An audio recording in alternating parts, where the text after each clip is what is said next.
Vamos entonces a continuar. Estamos viendo este suceso, ¿no? Vamos a hacer un pequeño recuerdo de lo que vimos pues anteriores sábados. Estuvimos viendo el suceso, ¿no? De que cuando Yeshua baja de la montaña, ¿no? Todo el sermón que hemos estado compartiendo, ¿no? Estudiando, dice que las multitudes le seguían, ¿no? En esa travesía le viene al encuentro un leproso. Hablamos sobre el leproso, ¿no? Se acerca a Yeshua desesperado, ¿no? Moribundo, en mucha necesidad, ¿no?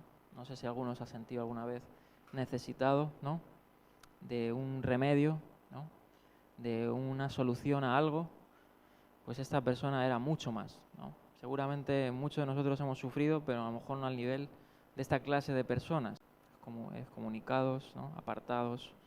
Seguramente esta persona, como dije, estaba en una fase, ¿no? de esta enfermedad, o que ya comentamos un poquito sobre ella, ¿no?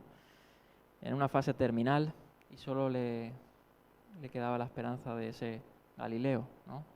De aquel que muchos hablaban de él, ¿no? Que hacía maravillas, ¿no? Y que predicaba, ¿no? Sobre un reino, y que ellos entendían que el Mesías, ¿no? Liberaría, ¿no? Al pueblo, obviamente, no solo de la necesidad espiritual, ¿no? que tenían, sino incluso de la física, ¿no? Como dice, ¿no? Hemos cantado muchas veces esa canción, ¿no?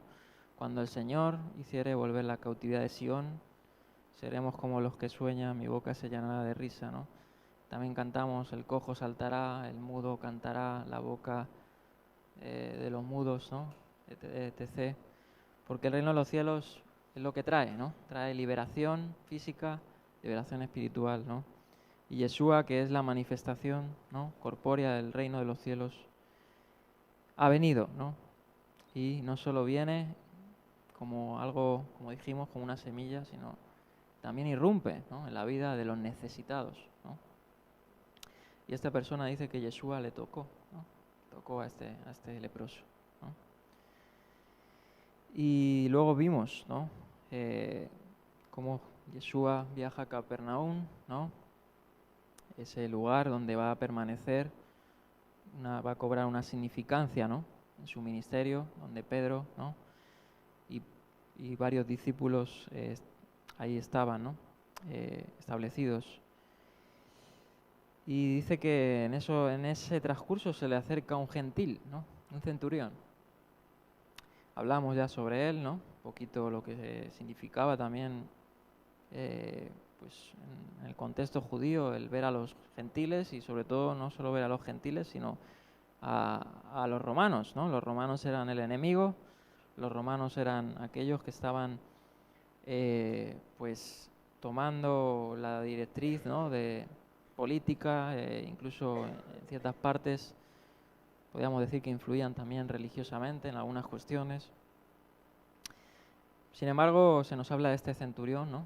Que obviamente también escucha que Yeshua está en el camino, ¿no? Y acude a él, ¿no?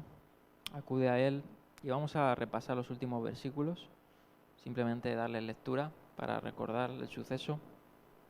Dice en el versículo 5: al entrar Jesús en Capernaum, se le acerca un centurión pidiendo ayuda, diciendo lo siguiente, ¿no? Señor, mi siervo está postrado en casa con parálisis, ¿no? Sufre terriblemente. Yeshua le dice, iré a sanarlo, respondió Yeshua, ¿no? Y sigue diciendo los versos 10 y 13. Perdón, me he saltado algunos, el 8 y 9. Le dice el centurión, ¿no? Después de que dice Yeshua, iré a sanarlo. Dice, Señor, no merezco que entres bajo mi techo, pero basta que digas una sola palabra y mi siervo quedará sano. Ahí reconociendo, ¿no? la autoridad que tenía Yeshua, obviamente también con el modismo o el título, ¿no? Señor, obviamente siendo él físicamente de más autoridad. Ya hablamos de la autoridad de estas personas, de un centurión. El centurión estaba a cargo de 100 soldados, ¿no? Una persona puesta en autoridad que regía pues en el orden, ¿no? En este caso, en Capernaum, regía también en cosas judiciales, o era una persona en autoridad, ¿no? Sin embargo, le reconoce a Yeshua, ¿no? Como Señor, ¿no? Con autoridad, ¿no?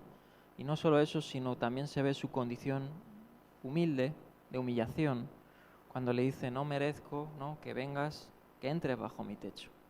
Hablamos un poquito también de cómo veían los judíos el acudir, ¿no?, en la época a la casa de un gentil, ¿no? En la Misná se menciona como, obviamente, diciendo, ¿no?, muy radicalmente, diciendo la morada de los gentiles es inmunda, ¿no?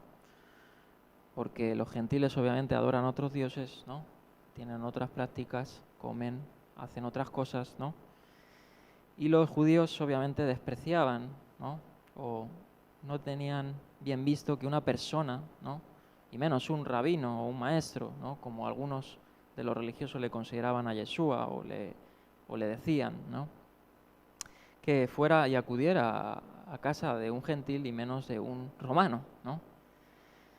Y aquí el centurión le dice eso, ¿no? Soy una persona en autoridad, o sea, le reconoce como una autoridad a Yeshua y se ve su humilde condición y su humillación, ¿no?, de cómo, pues, le dice esto, ¿no? Y también reconoce, ¿no?, y se ve su fe, su confianza, ¿no?, en Yeshua al hacer la declaración, ¿no? Solo basta, ¿no?, que digas una palabra a mi siervo y éste sanará, ¿no? Es decir, que Yeshua no era para él no era una mera persona, un mero maestro, ¿no? Como he dicho, era una persona con autoridad en el hablar, como decía en el Sermón de la Montaña, ¿no?, que decía su autoridad no es como la de los escribas, ¿no? Su autoridad era mayor y su autoridad no era como un mero tampoco curandero, ¿no?, que iba a las casas, ¿no?, visitaba a los dolientes, ¿no?, y trataba de apalear pues los diferentes problemas. Este hombre dice que sufría mucho, estaba en una parálisis total. Y reconoce, ¿no?, que Yeshua es, obviamente, su obra es sobrenatural, ¿no? Ha escuchado, obviamente, porque su fe se basó ¿en qué? En el oír, ¿no? Y le dice las siguientes palabras que vamos a analizar hoy, ¿no?, que nos quedamos el anterior sábado. Versículo 9. Y esto es lo que Yeshua se sorprende, ¿no? A tal punto que Yeshua, las palabras que va a decir en el verso 10 y 11, son podríamos decir, de las pocas veces que Yeshua se sorprende al ver la fe, ¿no?, de una persona que se acerca a él, ¿no? En este caso de un centurión, un gentil. Y le dice estas palabras el centurión que causan asombro en Yeshua, ¿no? Porque yo mismo soy un hombre sujeto a órdenes superiores y además tengo soldados bajo mi autoridad. Le digo a uno, ve, y va. Al otro le digo, ven, y viene. Le digo a mi siervo, haz esto, y lo hace.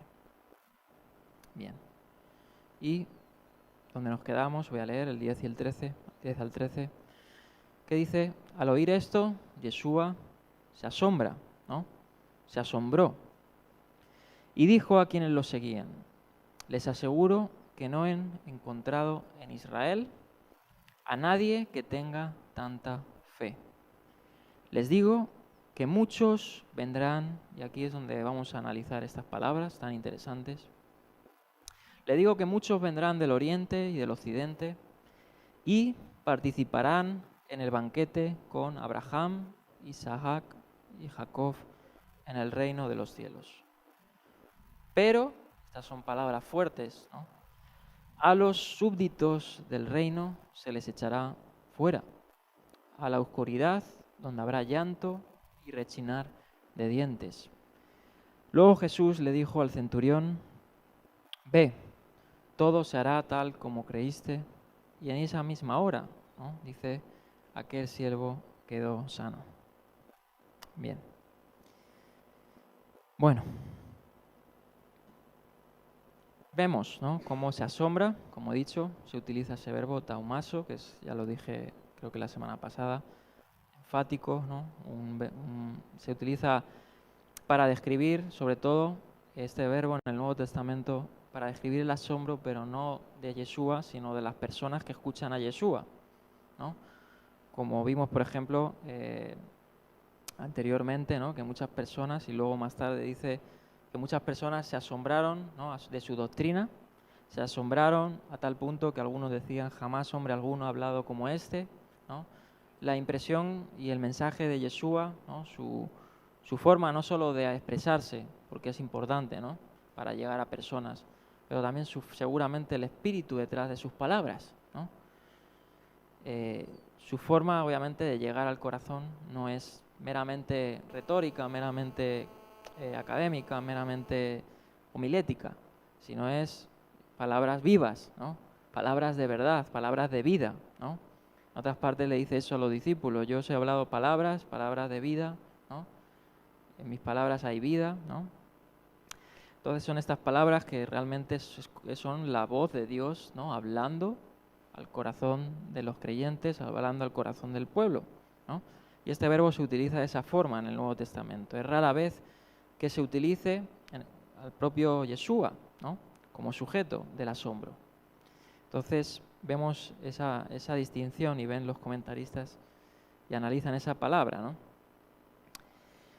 Es realmente una declaración, como he dicho, de confianza, ¿no?, en la autoridad que tiene Yeshua sobrenatural sobre los poderes, no solo de las tinieblas que hemos visto que sanaban endemoniados, sino también sobre poderes físicos, la enfermedad. Y si nos alcanza, veremos también poderes sobre la naturaleza, porque veremos después de este suceso y de otro suceso que sigue a este, de sanar a la suegra de Pedro, ¿no?, otra enfermedad, veremos cómo Yeshua calma la tempestad, ¿no? Tiene poder y autoridad sobre la naturaleza, sobre la enfermedad, sobre los demonios, ¿no?, sobre toda la hueste de maldad, sobre todo lo creado, ¿no?, porque Él es el creador, ¿no?, de los cielos y la tierra.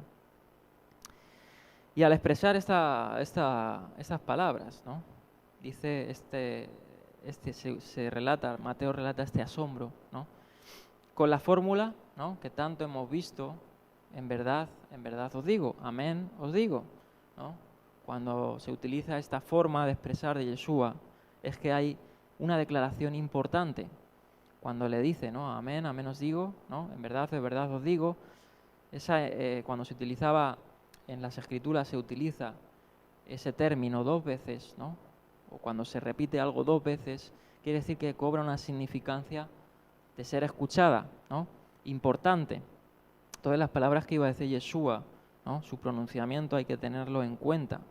No solo tener en cuenta por la declaración que va a decir, que es muy radical, ¿no?, y seguramente Mateo tuvo sus razones, y vamos a verlo, en expresar esta radicalidad, cómo lo manifiesta Mateo. Por ejemplo, si vemos los evangelios sinópticos, ¿no?, el evangelio de Lucas, Marcos, en este suceso no es tan enfático como Mateo, ¿no?, hablando tan directo, sobre todo con esas indicaciones que vamos a analizar, ¿no?, que hemos dicho, que hemos leído, ¿no?, el banquete, dice, de Abraham, Isaac y Jacob, y ahí está queriendo enfatizar algo a su público Mateo, ¿no?, las tinieblas de afuera, el rechinar y el lloro, ¿no?, vamos a analizar eso, pero es muy interesante, ¿no?, no solo en esa parte, sino también porque con esta expresión, en verdad os digo, nos va a hacer ver a nosotros, a los que estudiamos, a los que somos discípulos o decimos ser discípulos, compararnos con la fe de este centurión, ¿no? Eso es algo muy importante. Bien, vamos a seguir.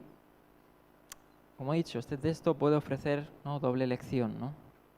Como he dicho, una naturaleza de la fe, ¿no? El centurión reconoció la autoridad ilimitada de Jesús, ¿no?, ilimitada también, inclusive, no solo en sanar, sino también en la distancia. Ya dijimos eso, ¿no? Rara vez en la antigüedad algún traumaturgo, alguna persona que era, ¿cómo se dice?, curandero, o personas que practicaban curanderos, ¿no? O conocidos como eso, ¿no? Se le reconocía como en la distancia, ¿no? Capaz de hacer estas cosas, ¿no? Sin embargo, Yeshua, ¿no? Yeshua obviamente no es cualquier curandero, no es cualquier artificiero, ¿no? Es obviamente una persona en autoridad que puede y no se limita, ¿no? a nada. Como dijo él, ¿no? Toda la autoridad, él tiene la autoridad de los cielos y la tierra, ¿no? Bien. Obviamente la fe es importante, ¿no? La confianza, la fe, digna de imitar, ¿no? Sobre todo, obviamente, y se nos va a hablar en Hebreos capítulo 11, ¿no? Los héroes de la fe, ¿no? Dicen que, le pone ese símil, ¿no? El escritor a los hebreos, callaron fieras, bueno, toda una clase de obras a imitar, ¿no? Por la fe, ¿no? Abraham dejó su tierra, ¿no? Como viendo al invisible, ¿no? Etcétera. Siempre se nos habla de imitar la fe, ¿no? De aquellos que son, obviamente, que han cobrado una significancia en el pueblo de Israel, ¿no? Sin embargo, en este gentil, ¿no? Se dice ciertas palabras, ¿no? Que, pues, no se habla inclusive de otros antiguos, ¿no? Otras personas con renombre en el contexto judío, ¿no? Luego, obviamente, con el tema de la fe, ¿no? Pablo en sus cartas va a hablar mucho sobre la importancia de la fe, ¿no? Sobre la importancia del creer, de la emuná, de la fidelidad también, ¿no? Va a hablar que la fe es la llave, ¿no? Por decir así, como muchos pintan este cuadro, ¿no? La fe es la llave que conduce, obviamente, al reino de los cielos, ¿no? Dice, así que el oír, ¿no? La fe viene, ¿por qué? Por el oír la palabra de Dios, ¿no? Se habla mucho sobre el término. Y en Romanos 4, ¿no? Vamos a hacer un repaso rápido de cómo Pablo expresa, ¿no? La importancia, ¿no? De, obviamente, y el significado que cobra la fe, ¿no? En el contexto de la justificación del hombre. Y se le pone el ejemplo de Abraham, ¿no? Abraham, ¿no? Era una persona que no era ni su contexto era de linaje hebreo, no, o sea, judío, ¿no? No era como en la época se creía, que pues ya por el mero hecho de ser judío, ¿no? Como dice la tradición judía, el mero hecho de ser judío ya te asigna de cierta manera un lugar en el reino celestial, ¿no? Ellos escribían eso en su literatura, ¿no? Aquellos que eran judíos pero que no practicaban la fe judía, por ejemplo, si leéis la literatura judía, dice que van a pasar una especie de purgatorio, ¿no? Hasta que purifiquen, ¿no? Porque el hecho de ser judío ya les otorga, en cierta manera, el participar de estos banquetes, ¿no? Mesiánicos, el sentarse a la mesa, y ahora vamos a hablar un poquito sobre eso. Sin embargo, Pablo te va a decir, ¿no? Que Abraham, sin ser judío, ¿no? Le creyó a Dios y su fe, ¿no? Su emuná, le fue contada por justicia, ¿no? Y no solo eso, sino que Dios también depositó en Abraham promesas, ¿no? Y también vemos en Abraham cómo fue un ejemplo a seguir, ¿no? No sabemos mucho de este centurión, ¿no? Salvo lo que dice este evangelio. Pero sí se nos habla obviamente de su condición, ¿no? A la hora de imitar, de su fe. Posiblemente muchos se puedan identificar en este gentil, ¿no? En este centurión, ¿no? Representar a muchos, ¿no? Que realmente, pues, han creído, ¿no? Que han creído en un contexto, obviamente, fuera, ¿no? De un contexto religioso, que tuvieron un encuentro, ¿no? con Jesús, ¿no? Escucharon de Jesús, ¿no? O se adherieron a Jesús, ¿no? Como una posible solución de sus problemas, como fue con este centurión, ¿no? Y encontramos, ¿no? Que esto también es un anticipo del cumplimiento de las promesas que más tarde vamos a ver en Hechos de los Apóstoles, ¿no? En Hechos de los Apóstoles, capítulo 11, versículo 18, se va a hablar de otro centurión, Cornelio, ¿no? Y cuando se derrama Ruach HaKodes en esa casa, ¿no? La casa de Cornelio, otra casa de otro centurión, ¿no? También de un gentil. Dice que ahí se va a manifestar el propósito por el que, por ejemplo, podemos ver en este centurión de Mateo, ¿no? Como un vislumbre de lo que va a ser luego con otro centurión, ¿no? En boca, ¿no?, del escritor Lucas, en Hechos 11:18 dice, pues también a los gentiles, ¿no?, el propósito de Dios era ese, ha concedido Dios arrepentimiento para vida, ¿no? Algo que trae también el Ruach HaKodesh, obviamente no solo es, como muchos piensan, ¿no?, obviamente el denuedo, ¿no?, el poder, milagros, ¿no? El Ruach HaKodesh también trae arrepentimiento, ¿no? El Espíritu, dice, todo lo escudriña hasta lo profundo del corazón, ¿no? El Espíritu, dice Pablo también, produce en nosotros el arrepentimiento, ¿no? Todas estas obras, ¿no? Entonces, seguramente este centurión se identificó, ¿no?, también al ver, ¿no?, con su fe, ¿no? Posiblemente no sabemos de él, ¿no? No se relata ya más de él, pero pues quizás se arrepintió, ¿no? Y no sabemos si siguió a Jesús o no, ¿no? Obviamente no dentro de su círculo íntimo, ¿no? Que ahora hablaremos sobre eso. Y va a hacer esa declaración, ese asombro, ¿no? El sentarse a la mesa, ¿no? Dice, os voy a volver a repetirlo, esa declaración de Yeshua. Les digo, ¿no? Se asombró, dice, les aseguro que no he encontrado en Israel a nadie que tenga a tanta fe, ¿no? Y les digo, y esto es muy interesante, ¿no?, estas palabras. Primero voy a hablar un poquito del banquete, ¿no?, de sentarse a la mesa. Pero dice, le digo que muchos vendrán del oriente y del occidente. Bien, esa está en la diapositiva 892. Y dice aquí, vamos a leer aquí estos comentarios que tengo. La imagen, esto lo dice, creo que es, a ver, siempre me gusta citar la fuente donde he sacado.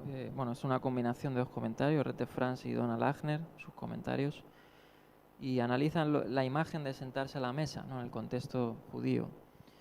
Dice, la imagen de sentarse a la mesa con los patriarcas hebreos hablaría inevitablemente a los lectores judíos del banquete mesiánico, ¿no?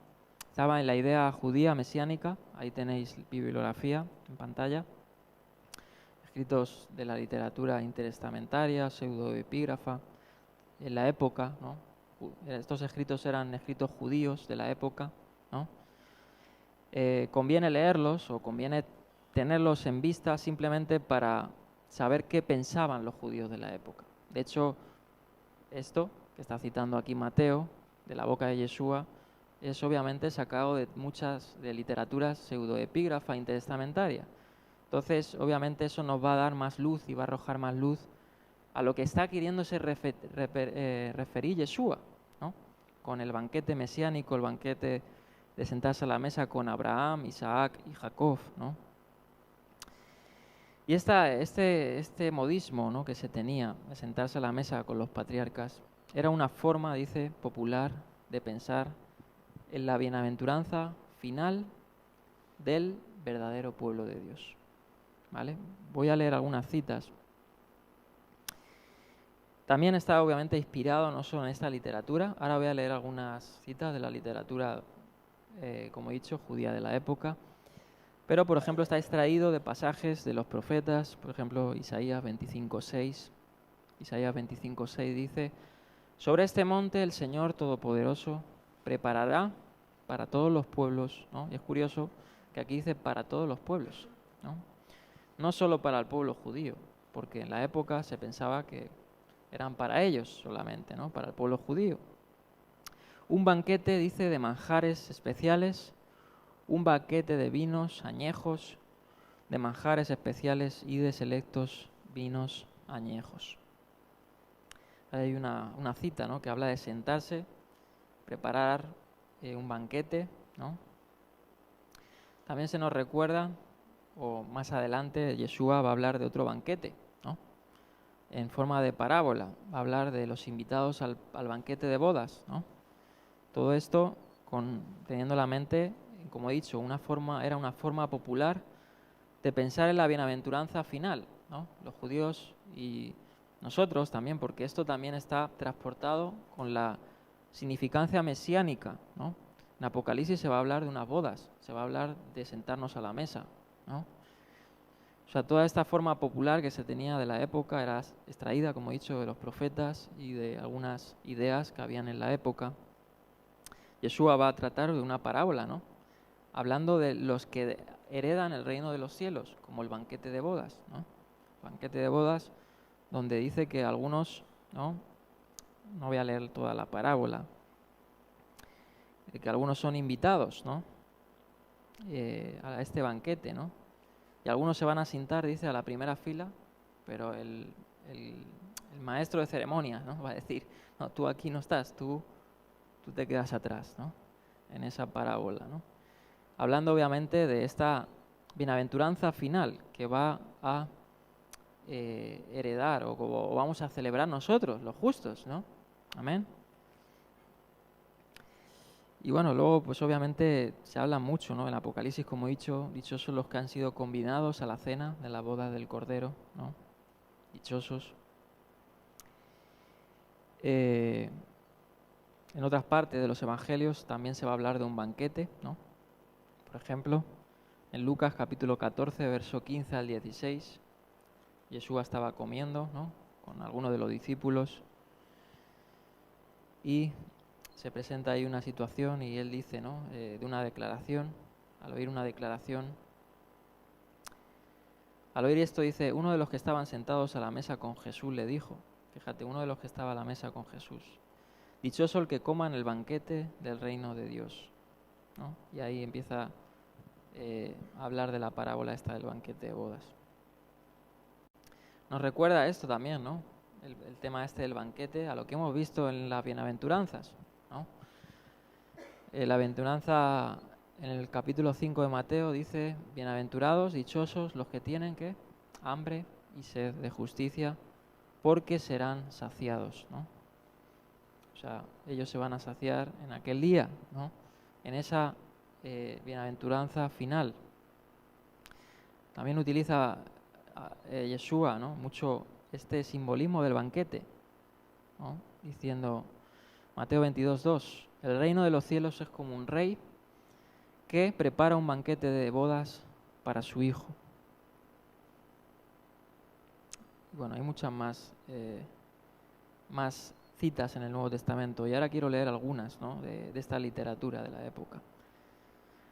Por ejemplo, encontramos en el libro del cuarto de Macabeos, ¿no? Que estos son ya libros de la primera y segunda de Macabeos, y luego hay otros libros que se le atribuye a los Macabeos, se llaman pseudoepígrafos, ¿no? Que son de la época, pero que no son reconocidos como, obviamente, en este caso, podríamos decir, los católicos le llaman, como le dicen, no, apócrifos le llaman los protestantes, le llaman, no, deuterocanónicos le llaman, o sea, segundo canon, ¿no? Le hablan. Apócrifos, los protestantes a esos libros le van a llamar apócrifos, ¿no? Los católicos le llaman deuterocanónicos. Y Cuarta de Macabeos es un libro de la época que se le atribuye a los macabeos, ¿no? A la familia macabea. Y en esta literatura, como veis en pantalla, Cuarto Macabeos 13-17, dice esto. Porque así, si así morimos, obviamente está hablando de un contexto, no voy a leer todo el contexto, pero lo que cobra significancia es esto. Abraham, Isaac y Jacob nos acogerán, ¿no? Y todos los padres nos alabarán. O sea, él estaba en la creencia también, obviamente encontramos esto en la parábola de uno que estaba en el seno de Abraham, ¿no? Otro estaba al otro lado, ¿no? En el Seol, un lugar que no era el seno de Abraham. Eran creencias que se tenían en la época, ¿no? Y pues ellos creían que cuando morían, ¿no? Se encontraban en ese seno de Abraham con los patriarcas, ¿no? Y etcétera, ¿no? Primera de Enoc 74. Se me acorta esta cita. Voy a leer esta otra. Tercera de Enoc 48:10. Dice, enseguida se salvará Israel de entre los gentiles, está hablando de los últimos tiempos. Enoc es considerado dentro de estos libros, ¿no? Apócrifos, podríamos decir, ¿no? O pseudoepígrafos, su sentido más pseudoepígrafos. No voy a entrar en las terminologías, ¿no? Pero su sentido sería más ese. Pseudoepígrafos dice que, o sea, significa que se atribuyen a Enoc, se le ponen nombres, ¿no?, de personas influyentes para darle una autoridad, ¿no? Bueno, hay una discusión en eso, ¿no? Pero en la época se tenían, ¿no?, muchos libros de estos. De hecho, el Nuevo Testamento cita algunos libros, no este es el caso, ¿no? Por ejemplo, Judas y otros, ¿no?, citan libros que se tenían en la época, circulaban en la época, que obviamente luego no llegaron al canon por X razones. Pero va a decir esto, ¿no? Hablando de los últimos tiempos, libro apocalíptico, enseguida se salvará Israel entre los gentiles y el Mesías se les aparecerá, los hará subir a Jerusalén con gran alegría. Dice, además el reino de Israel, reunido desde los 4 puntos cardinales, comerá, dice, con el Mesías, y los gentiles comerán, fíjate lo que dice aquí, con ellos, como está escrito, el Señor muestra su santo brazo, bueno, citando Isaías 52:10. Y luego Deuteronomio, creo que es 32:12. Cuando dice el Señor será el rey de todo el mundo, etc. Bien. Más ejemplos. Esto solo para ilustrar esto de los banquetes, ¿no? El Testamento de Aser, otro libro pseudoepígrafo. Dice, pero él os reunirá en la fe por su compasión y a causa de Abraham, Isaac y Jacob. Habla luego el Testamento de Benjamín, también habla de en esa bienaventuranza final, ¿no?, de los justos que van a estar ahí, Abraham, Isaac y Jacob, siendo resucitados a la diestra con gran alegría, ¿no?, en ese banquete. Y luego en el Talmud esto se amplía mucho más, ¿no?, que esto ya es más tardío, ¿no?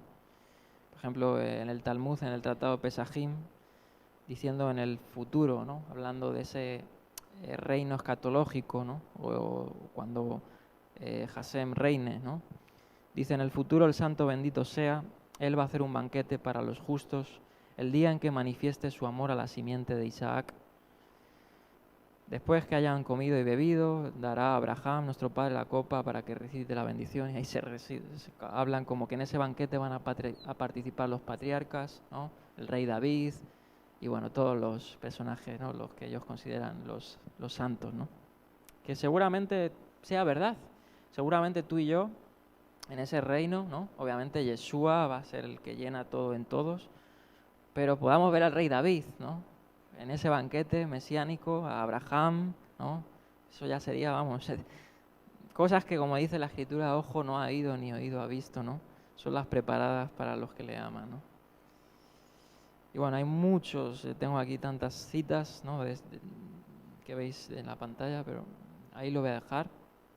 Estaba esa creencia, ¿no?, de esa bienaventurada final como un banquete, ¿no?, como un banquete de bodas, como lo pinta el Evangelio, ¿no? Obviamente entre el esposo, la esposa, Dios y su iglesia, Yeshua y su iglesia. Y obviamente muchos lo veían en eso, ¿no?, también como el banquete que celebrará Israel, ¿no?, con el Mesías, con Dios. Sigo leyendo aquí en pantalla el comentario. En el pensamiento popular judío se daba por sentado que aunque no todos los judíos, esto es lo que he dicho antes, fueran merecedores de un lugar en el banquete, ¿no? O sea, el banquete tendría que tener obviamente unos méritos, ¿no?, para ellos. El sentarse con Abraham, Isaac y Jacob era obviamente meritorio de los justos, ¿no? No cualquiera se podía sentar ahí, ¿no?, junto con ellos. Dice, este sería una reunión judía, mientras que los no judíos se encontrarían afuera del banquete. Por eso en Isaías se habla de eso, de que también los pueblos van a ir, ¿no? Y luego dice otra parte de Isaías, creo que es en el capítulo 2, que los gentiles también van a ir a escuchar la ley del Señor, ¿no? Pero afuera, desde afuera. No van a entrar a la santa ciudad.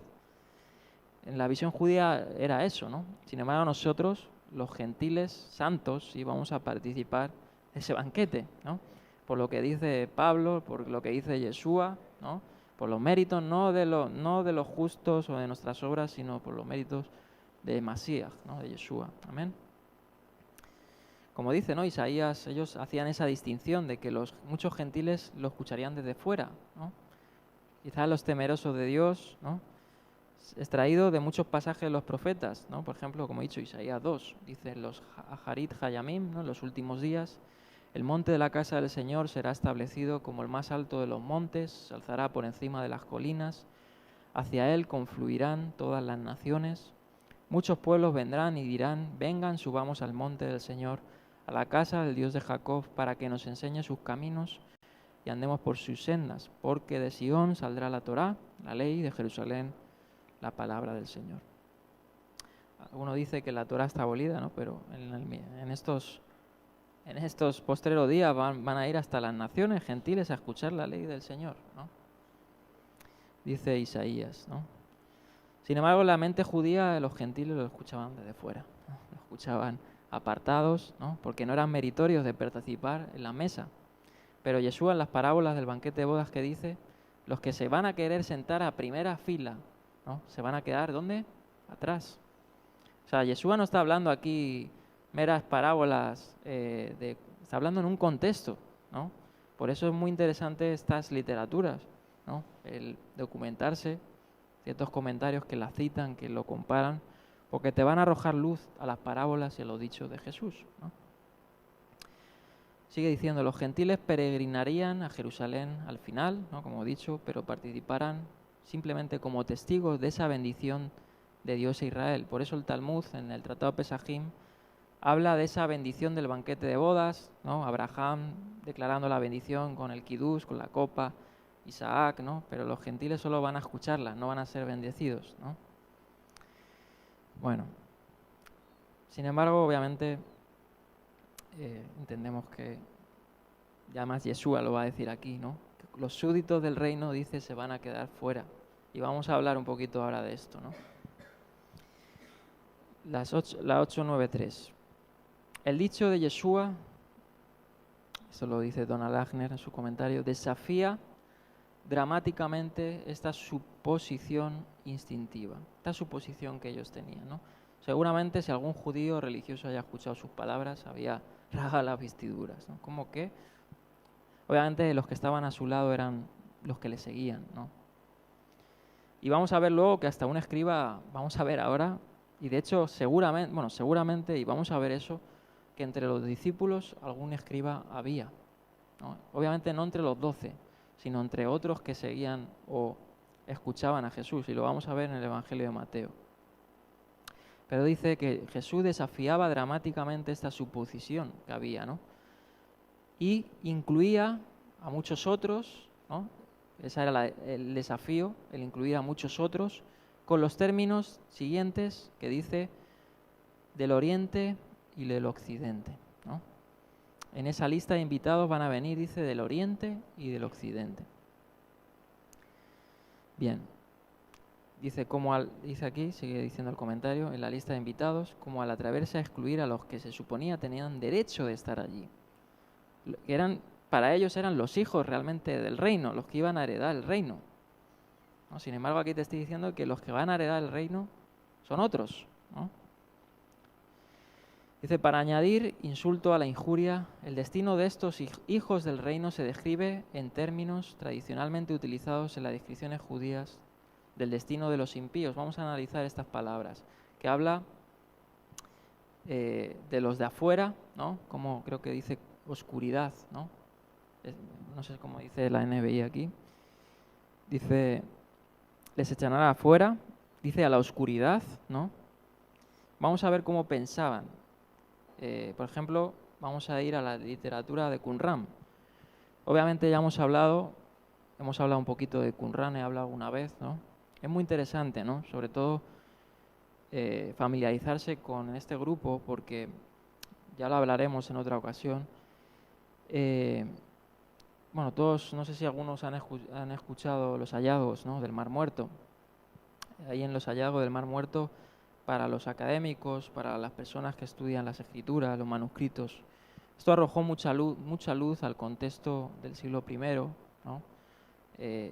Mucha de esta literatura que he dicho, intertestamentaria, pseudoepígrafa, se encontró en los rollos del Mar Muerto, ¿no? Se han encontrado muchas cosas que han arrojado mucha luz a los evangelios, ¿no? Por eso cobra una significancia muy fuerte. Y a día de hoy se sigue estudiando la literatura de Qumran, ¿no? Se sigue adentrándose en ella, ¿no?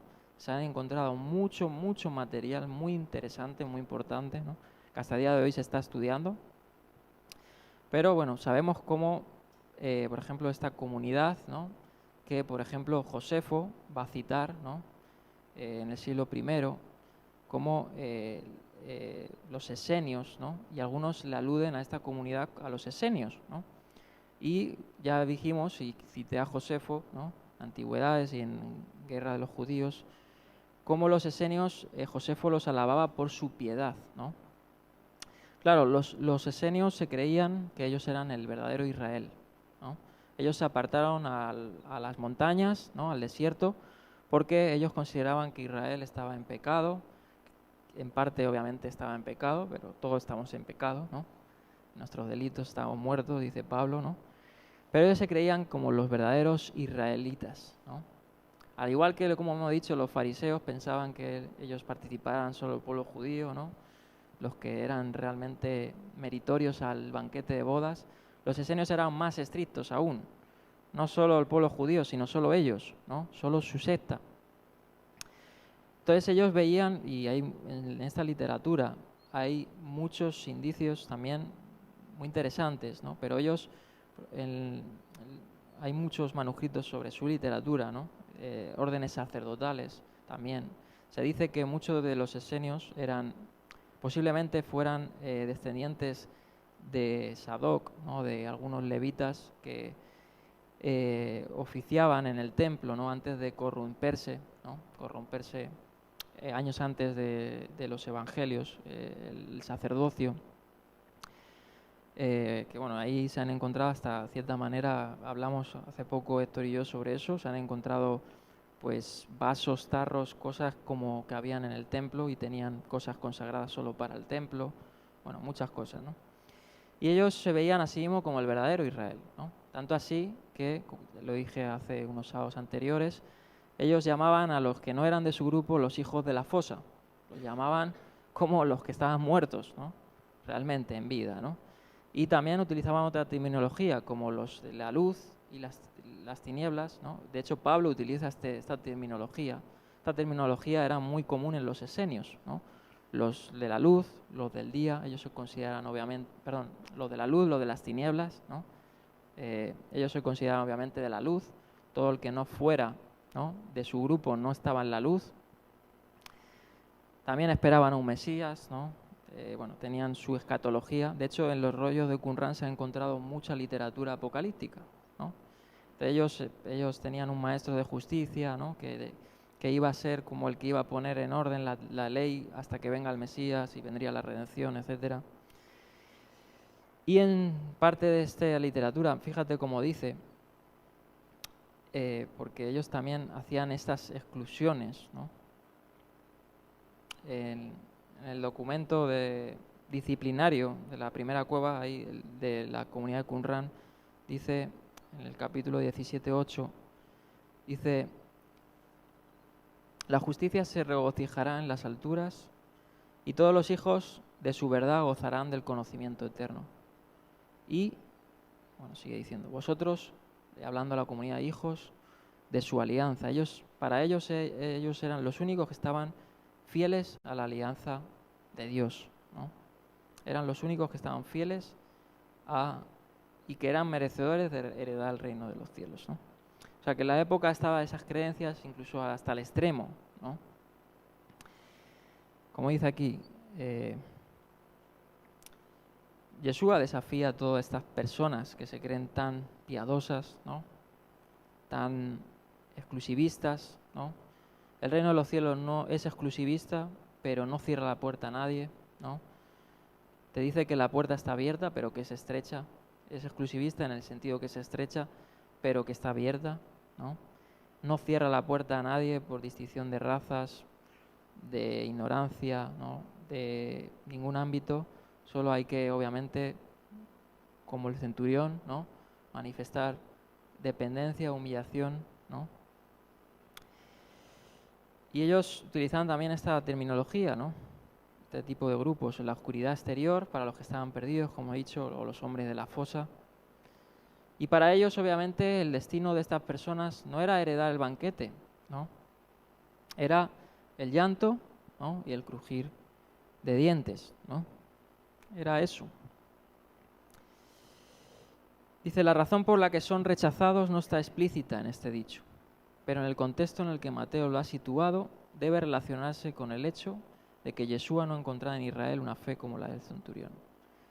Así, la pertenencia al reino de los cielos no depende, como he dicho, de la ascendencia, de ser de esa secta senia, de ser Judá, ¿no? No depende de nada, depende de ser hijos del reino de los cielos, ¿no?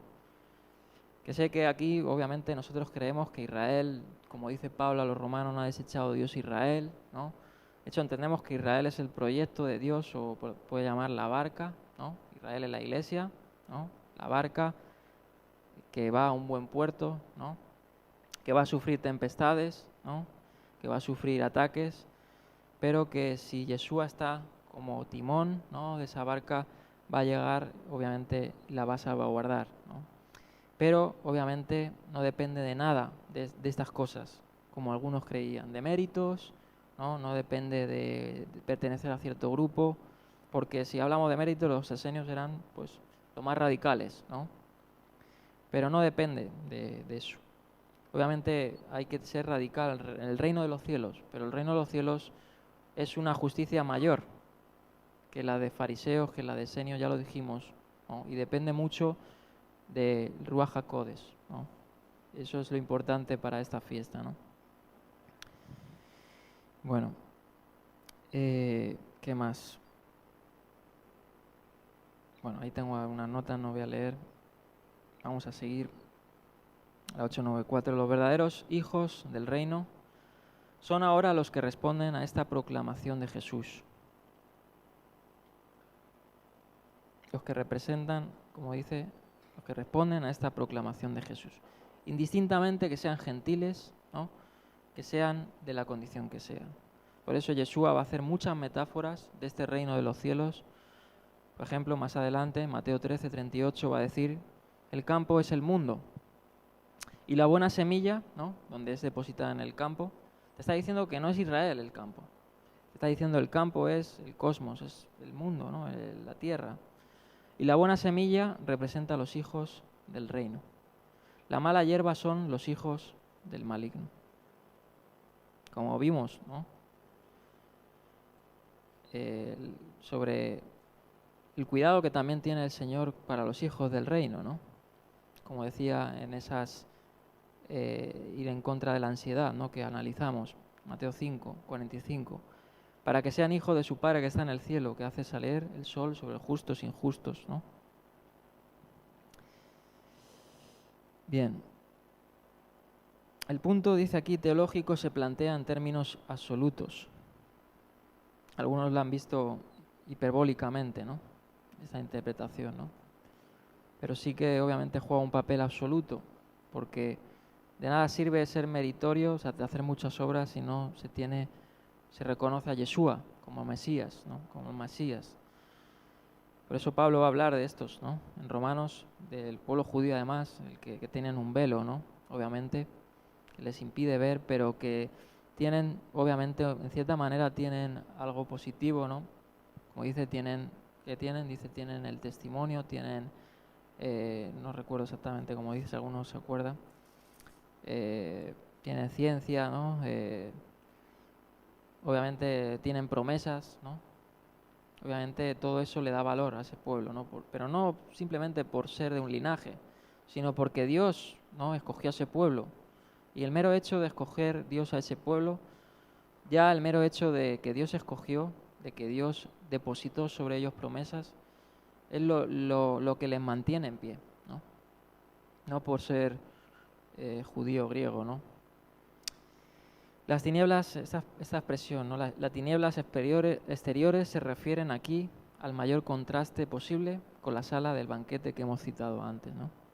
Que era brillantemente iluminada, como dicen, por ejemplo, literatura de esta, ¿no? Sí, segunda de Esdras, primera de Enoc. En ese banquete es como un banquete muy iluminado, ¿no? Y también el contraste, ¿no? Como he dicho, las tinieblas de fuera, donde está el llanto y el rechinar de dientes. Es un lenguaje que dice aquí R.T. France, favorito, que utiliza Mateo para referirse a la experiencia del juicio escatológico, ¿no? Y tenéis ahí las citas, Mateo 13, 42, 50, etc. ¿No? Y se utiliza mucho este término, el llanto y el crujir, ¿no? Y el rechinar de dientes. Y obviamente hablando de aquellos que van a quedarse afuera, ¿no? Y que está hablando en el sentido de los súbditos, ¿no? Los que aparentemente son herederos. Bien. La conclusión. Ya cerramos con la fe del centurión. La conclusión reúne dos elementos clave de este relato. La fe del centurión y el efecto inmediato de la palabra autorizada de Jesús pronunciada a la distancia.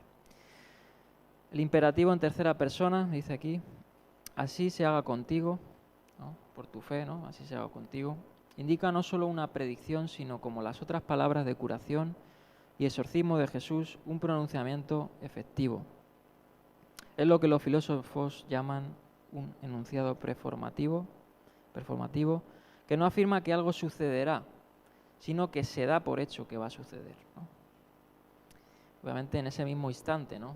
Sucedió.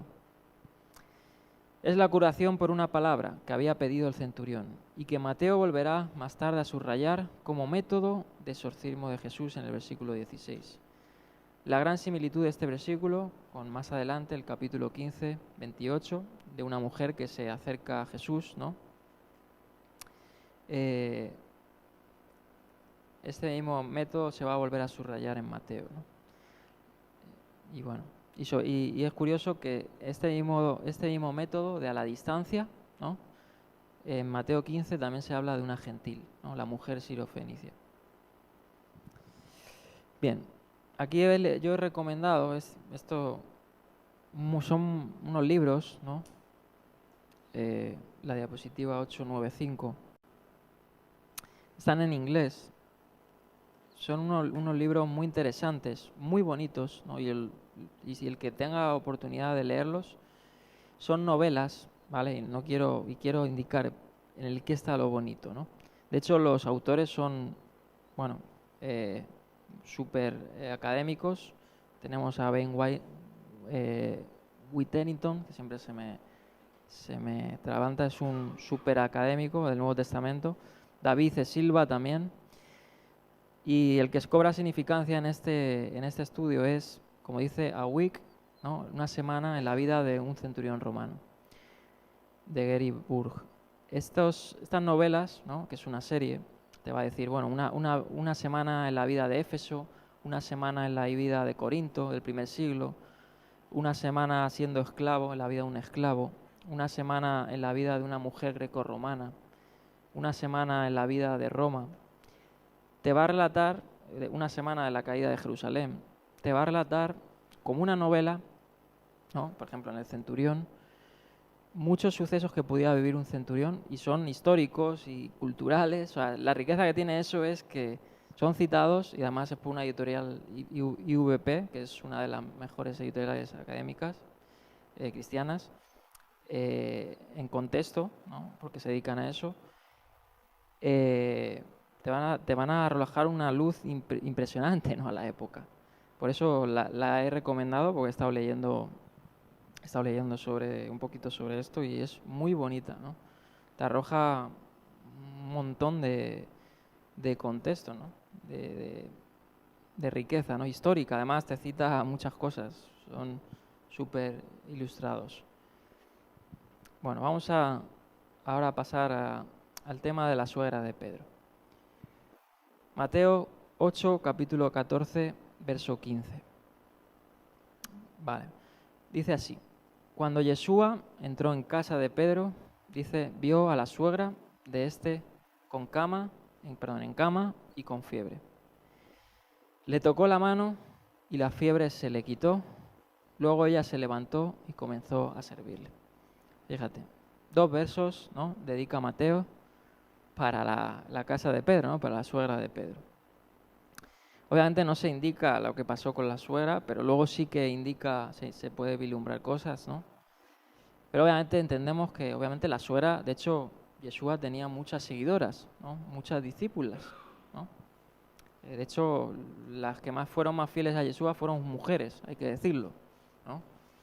Dice la Escritura que los discípulos salieron corriendo todos y que las que estaban las únicas ahí y las que se levantaron a ungirle, las que tal, fueron mujeres, ¿no?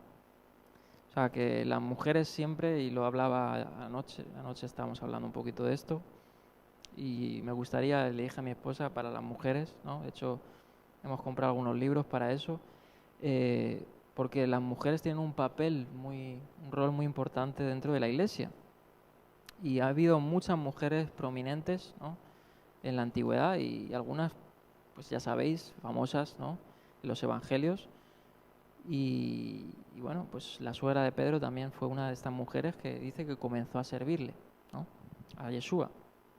Vamos a pasar rápido un poquito esto, ¿no? Porque son 2 versículos, no es muy sustancioso, ¿no? Este relato. Obviamente otro milagro de curación, ¿no? Otra manifestación en poder de Yeshua, ¿no? En cumplimiento obviamente de las Escrituras, como luego en la próxima curación se va a hacer, ¿no? Que van a llevarle endemoniados y enfermos. Y aquí estamos hablando, obviamente, estamos hablando de la región de Capernaum, ¿no? Donde vivía, y ahora vamos a hablar un poquito de esta zona, porque hay un hallazgo arqueológico ahí en Capernaum, creo que le hablé un poquito, bueno, no le hablé de esto, pero lo hemos hablado. Y ahora, antes de llegar, quisiera leer estos comentarios. Dice, el tercer y último relato de curación de la primera serie de Mateo es el más breve, la suegra de Pedro, ¿no?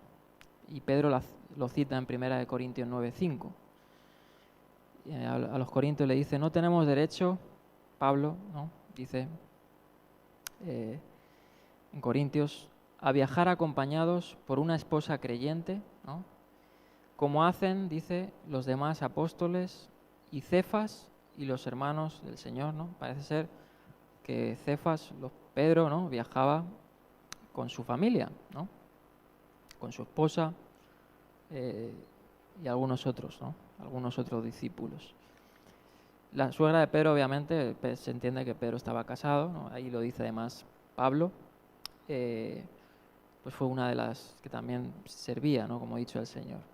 Dice que tenía una fiebre alta, ¿no? Obviamente hoy en día la fiebre pues, no es motivo crítico, ¿no? No me imagino cómo sería esta fiebre, ¿no? En la antigüedad podía ser una fiebre, podía causarte la muerte, ¿no? Algunas fiebres. Entonces estaba sufriendo esta mujer, ¿no? Se describe también, ¿no? Este suceso quizás también muy breve en Marcos capítulo 1, del 29 al 31, Lucas 4, 38. Sin embargo, el suceso que van a relatar Marcos y Lucas va seguido a la expulsión de un hombre, ¿no? En la sinagoga de Capernaum, ¿no? Estamos en Capernaum. Mateo no lo va a relatar así, ¿no? Mateo se va a enfocar en otras partes, ¿no? En otros contextos, también buscando un mensaje, ¿no? Que ya lo hemos hablado. Dice, es de suponer que esta curación tiene lugar en ese mismo sábado, ¿vale? Vamos a ver cómo Marcos va a decir que era Sabbat, ¿no? Por eso dice que estaba en la sinagoga de Capernaum, antes había sanado en la sinagoga de Capernaum. Posiblemente compartieron ese Sabbat de la sinagoga, ¿no? Yeshua, los apóstoles, los que le seguían, ¿no? Que todavía en el Evangelio de Mateo no se ha nombrado a los 12, ¿no? Ha nombrado a algunos, el llamamiento de algunos, ¿no? De Pedro, Andrés y de otros. Sin embargo, ahora en los próximos capítulos sí se va ya a relatar cómo los 12 le van a seguir todo el rato. Ahora mismo no se nos indica esto. Sí se indica que le siguen discípulos, pero no se detalla de los 12, ¿no? Se entiende que en ese sábado que se curó la suegra de Pedro, ¿no? Previamente habían acudido a la sinagoga, ahí están las citas, Marcos y Lucas, y habían expulsado a un hombre de una sinagoga, ¿no? O sea, que en la misma sinagoga había endemoniados, como puede pasar, ¿no? En las iglesias también, ¿no? Haya personas que vengan y tengan demonios, ¿no? Porque, bueno, pues pueda pasar, ¿no? Dice, es de suponer que esta curación, como he dicho, tiene lugar en ese sábado. Y hablando un poquito de esa sinagoga, ¿no? No sé si alguna vez lo he comentado. Bueno, se ha encontrado supuestamente esa sinagoga, ¿no? Y digo supuestamente, la mayoría de indicios, de hecho, podemos hablar de una alta probabilidad entre los que estudian estas cosas, es que es esa sinagoga, ¿no? Y no solo la sinagoga, sino también la propia casa de Pedro. O sea, y no de eso, no de cualquier cosa dicen, esta es. Y de estas cosas sí lo dicen, ¿no? Y eso quiero relatarlo porque hay muchos, en la arqueología hay mucha, vais a encontrar, ¿no? Y yo me encuentro con esto, de muchas personas mandando links, ¿no? Se ha encontrado tal cosa, se ha encontrado tal cosa. Bien, se ha encontrado muchas cosas en Israel, obviamente hay mucha historia que excavar, ¿no? Pero dentro de la crítica y de los arqueólogos, ¿no? De los que tienen renombre, obviamente, los que son eruditos en esto. Por ejemplo, algunos he citado, como Craig Evans, ¿no? Craig Evans es un erudito muy bueno y no solo del Nuevo Testamento, sino también en arqueología y no solo en arqueología, sino también en documentos de Qumran y documentos primitivos, ¿no? Canon, etcétera. Ellos sí afirman que probablemente tenga un 90% de que sea, ¿no? Entonces, si ellos lo dicen, en otras cosas no, te van a decir que no, ¿no? Pero seguramente sea, ¿no? De hecho, bueno, aquí tenéis una diapositiva en la próxima, ¿no? De esa área que se ha excavado, que ahora es una iglesia, ¿no? Franciscana creo que es, si no, bizantina, pero bueno, anteriormente fue una bizantina, ¿no? Se dice que se construyó, por eso es muy significativo, porque detrás de esto hay una historia, ¿no? Se dice que los cristianos primitivos, ¿no? Obviamente en Capernaum, sabían que esa era la casa de Pedro, ¿no? Y que era la casa que Jesús se asentaba con Pedro, ¿no? Hicieron de la sinagoga, ¿no? La sinagoga, no sé si posiblemente muchos de la sinagoga se convirtieron, ¿no? Hicieron luego más tarde, los cristianos más tardíos, ¿no? Obviamente en siglos posteriores, que conocían a lo mejor la tradición de que es en ese lugar, ¿no? Obviamente por los evangelios también, y estaba la casa de Pedro, estaba la sinagoga de Capernaum, donde se relata tanto los evangelios, ¿no? Donde dice que Yeshua se sienta y lee el rollo de Isaías, ¿no? En esta sinagoga, etcétera. Pues ahí se estableció una iglesia, ¿no? Bizantina. Y luego los franciscanos pues construyeron lo que es la iglesia octogonal esta, que no sé si a día de hoy se pueda visitar. Me gustaría, si voy a Israel, pues visitarla, ¿no? Porque también es parte de la historia de nuestro pueblo y obviamente de nosotros como creyentes en el Mesías, ¿no? Y ahí veis, en esa área excavada, ¿no? Veis la sinagoga, no sé si se ve. No. Bueno, esos son los restos. ¿Veis la sinagoga ahí? Esa parte de las columnas, ¿no? Que esa es la sinagoga de Capernaum. Y enfrente está esa iglesia octogonal, que sería donde se ha construido la casa, que era la casa de Pedro. Porque se dice que se reunían en la casa de Pedro. Y por eso ahí se creó esa iglesia, ¿no? Después. Sí, estaba, o sea, Capernaum no sería mucho, sería una aldea tampoco muy grande, imagino, no lo sé. Eso tampoco he puesto a investigar mucho. Bueno, ahí se han encontrado también otros hallazgos como, pues, restos, obviamente, en la sinagoga de, bueno, cosas significativas, ¿no? Pero bueno, lo que cobra sentido es eso, ¿no? Que también se ha parecido encontrar la casa de Pedro, ¿no? Y creo que había una inscripción en esa casa, ¿no? Si no recuerdo mal, aquí tengo un artículo de eso. Sí, bueno, se había cometido en un lugar de reuniones, ¿no? La casa de Pedro.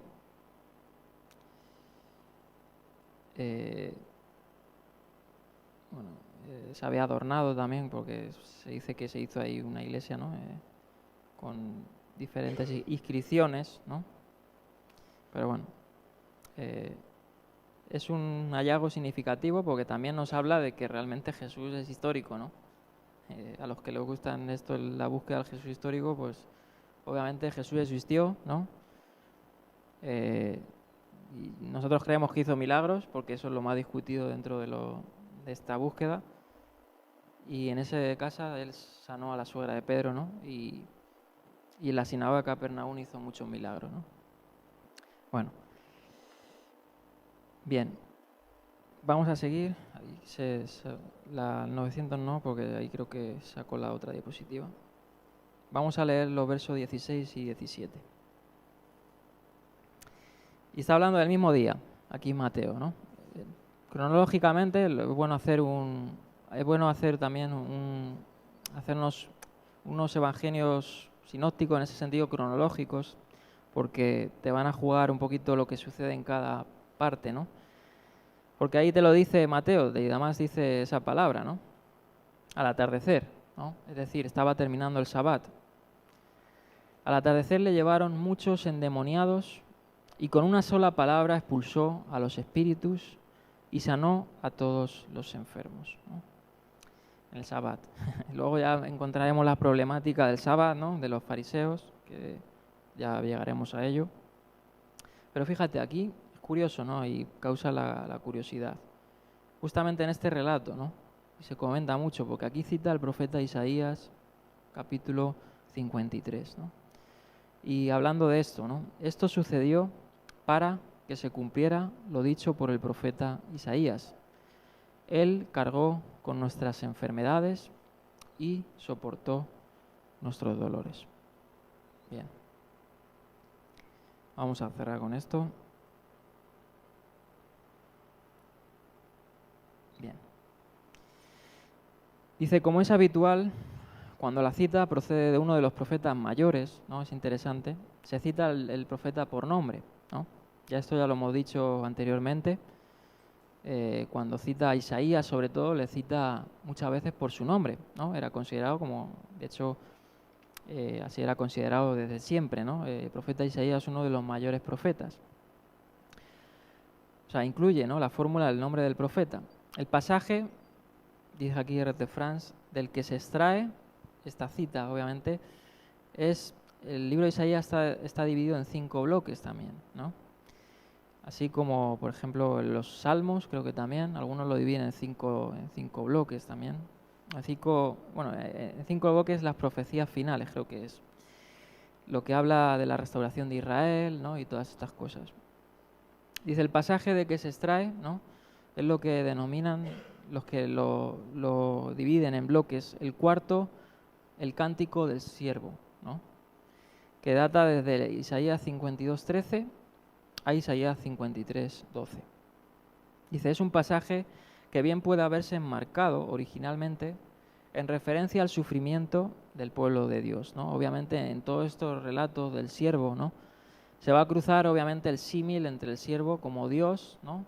O sea, como Dios, como el pueblo de Israel, ¿no?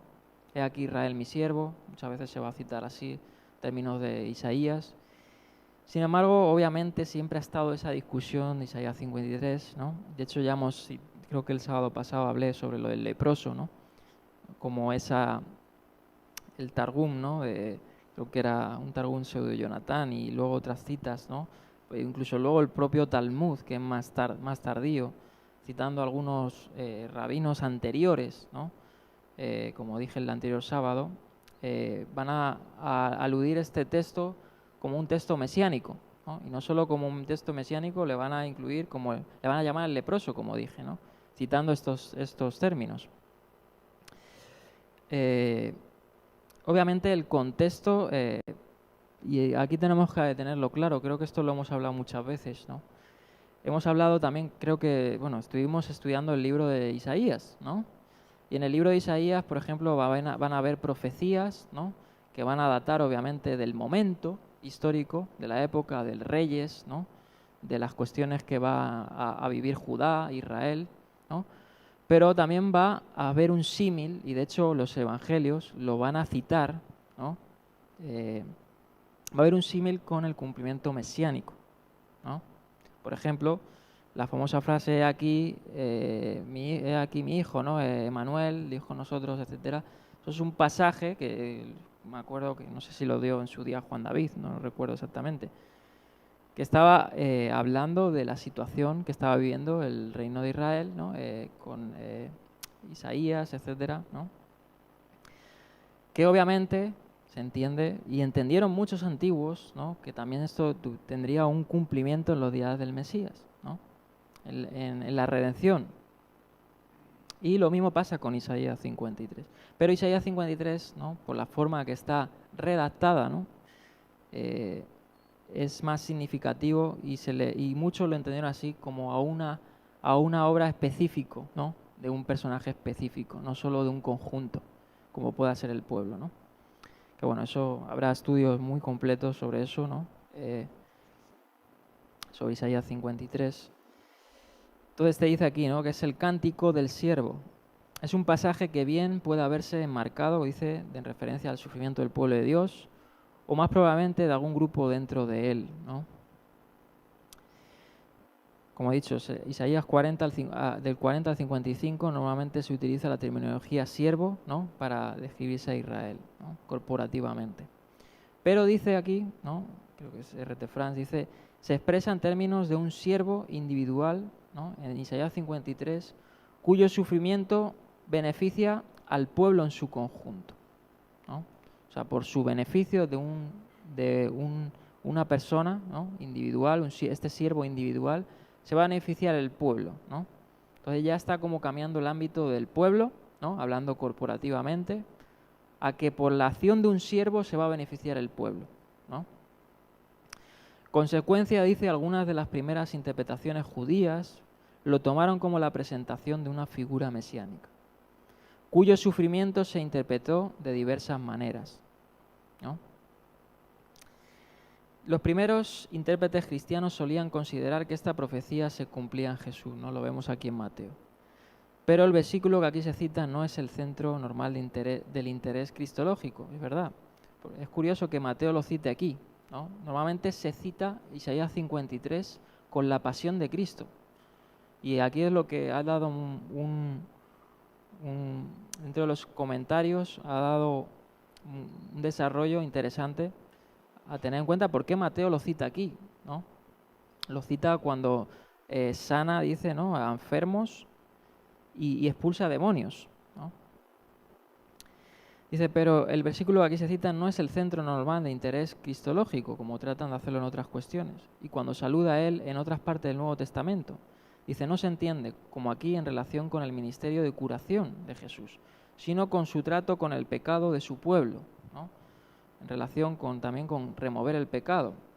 Por ejemplo, Pablo lo va a citar en Romanos capítulo 4, verso 25, ¿no? Él fue entregado a la muerte por nuestros pecados y resucitó para nuestra justificación. Primera de Pedro 2, 24, Él mismo en su cuerpo llevó al madero nuestros pecados para que muramos al pecado y vivamos para la justicia. Identifica que la dolencia, ¿no? De hecho, en la Septuaginta el término se traduce de esta manera, ¿no? Los antiguos lo traducieron dolencias como pecados, ¿no? Curioso, dice, por sus heridas, ¿no? Lo cita Pedro aquí, por sus heridas ustedes han sido sanados, ¿no? Y alude a que las heridas son los pecados, ¿no? Como dice, llevó al madero nuestros pecados. Aquí Mateo lo alude al ministerio de curación física, ¿no? Dice, el paralelismo en Isaías 53 sugiere que esta interpretación metafórica representa lo que el lenguaje del profeta sobre debilidades y enfermedades pretendía transmitir. Pero Mateo también ha visto, ¿no? Obviamente él va a describir de otra manera, como la obra mesiánica también, ¿no? O se va a fijar en otros puntos. En el sentido literal de los términos hebreos utilizados, enfermedades y dolores, ¿no? Una indicación hacia Jesús el sanador. Como he dicho, la Septuaginta, ¿no? Se interpretó correctamente interpretó los términos y va de acuerdo a lo que citan Pedro y Pablo, ¿no? Y por eso hay una discusión muy fuerte de cuál era la Biblia que tenían los cristianos de la época, ¿no? Que eso, bueno, obviamente yo creo que no era exactamente la Septuaginta que tenemos hoy, ¿no? Ni el texto masorético que tenemos hoy, yo creo que entre ambas, ¿no? Y de hecho, si alguno lo sabe, habían varias Septuagintas. no solo había una. Eso ya es otro cantar, ¿no? De hecho, bueno, no quiero entrar en eso, pero para que veáis cómo... porque algunos dicen que los apóstoles citaban la Septuaginta. De hecho, los católicos dicen eso. Y te van a justificar que para ellos, ¿no?, la Septuaginta, los deuterocanónicos y ciertos libros, pues también lo tenían los apóstoles, ¿no? No como palabra inspirada, ¿no? Pero le daban, no me acuerdo qué terminología, pero le daban otro sentido. Que sí que es cierto en parte, ¿eh? Eso no hay que tenerlo en cuenta, que ciertos libros deuterocanónicos se leían en las iglesias, ¿no?, como literatura que daba como eclesial, se le denomina así, como eclesiástica. Eso ya es otro. O como puede ser este libro de Ben Sirá, ¿no?, que también hemos citado alguna vez. Algunos lo tenían así, ¿no?, en las antiguas, pero cuando sí que hablaban de la ley y los profetas, lo decían, la ley y los profetas, y para ellos era eso la escritura, no eran otros libros. Luego ya los evangelios y todo ya pasaron obviamente a ser como voz inspirada de Dios, ¿no?, que se leía en las iglesias y ya se leía incluso con esa connotación, ¿no? Pero algunos otros libros sí se leían en las iglesias tempranas y en algunas sinagogas. Bien, bueno, eso ya es otro término, ¿no? Pero es curioso que la Septuaginta aquí concuerda con lo que va a hablar Pedro, por ejemplo, que hemos leído ese pasaje, ¿no? Dice Mateo, dice, y aquí hace el análisis Red de France, ¿no? Dice, pero Mateo o conoce una versión griega diferente, ¿no? Y bueno, ahí tiene una nota que no la voy a leer, o ha producido su propia interpretación más literal del hebreo. Bien. Así pues, parece que para Mateo la figura del siervo de Yahvé en Isaías, a la que otros cristianos primitivos solo acudían para explicar el sufrimiento y la muerte de Jesús, era un modelo más holístico para el ministerio de Jesús en su conjunto. También con la indicación de, literalmente, no solo perdonar pecados, ¿no?, sufrir por nuestros dolores, por el pecado, sino también por lo físico. Su única otra cita formal de los pasajes pertinentes de Isaías también se refiere al estilo de ministerio de Jesús, no a su pasión, o sea, de su ministerio de obrar en milagros, ¿no? Eso es un poco más técnico, que no he entrado tampoco a ello, pero es interesante, ¿no?, que lo cita aquí Mateo en diferente como lo puede citar Pedro o Pablo, ¿no? Como que el cumplimiento de Isaías 53, Él llevó sobre nosotros nuestros dolores, es obviamente los dolores tipificando el pecado, ¿no?, como el dolor. Bueno, entonces yo creo que voy a cerrar aquí. La próxima parte os va a gustar, yo creo. A mí me gustó mucho, ¿no?, porque es que no quiero entrar porque si no ya se me va el tiempo, no quisiera, porque es interesante. Dice que se le acercan dos a Jesús, ¿no? Un maestro de la ley, un escriba, y se le acerca una persona que quiere seguirle, pero que tiene el impedimento de que tiene que ir a enterrar a su padre, ¿no? Y es muy interesante, ¿no?, lo que vamos a ver. Entonces no lo quiero pasar muy rápido porque ya es un poco tarde. Lo vamos yo creo que a dejar aquí con el ministerio, ¿no?, que está llevando Yeshua en Capernaum. Los próximos versículos ya va a hablar, que me imagino yo, porque eso causó un revuelo muy fuerte, ¿no?, en Capernaum. Cuando las masas se agitaban, ¿no?, Yeshua tenía que salir. Porque obviamente Roma, que estaba ahí, ¿no?, aunque el centurión era una autoridad que estaba en Capernaum, pero cuando hay mucha multitud de masas sería un peligro, ¿no?, sería muy perjudicial para la obra que él había venido, ¿no? Hay muchas explicaciones que se pueden dar por eso, ¿no? Porque algunos dicen, ¿por qué huía, no? ¿Por qué salía, no? Obviamente había un propósito, ¿no? Y va a relatar los próximos versos, que ante tal multitud que le rodeaba, ¿no?, va a tener que irse en barca a otro lado, ¿no? Y ahí va a haber otros sucesos, ¿no? Pero su fama se sigue extendiendo, ¿no? Entonces, bueno, eso lo veremos al otro lado del lago, ¿no?, de Galilea. Veremos lo que pasa, ¿no?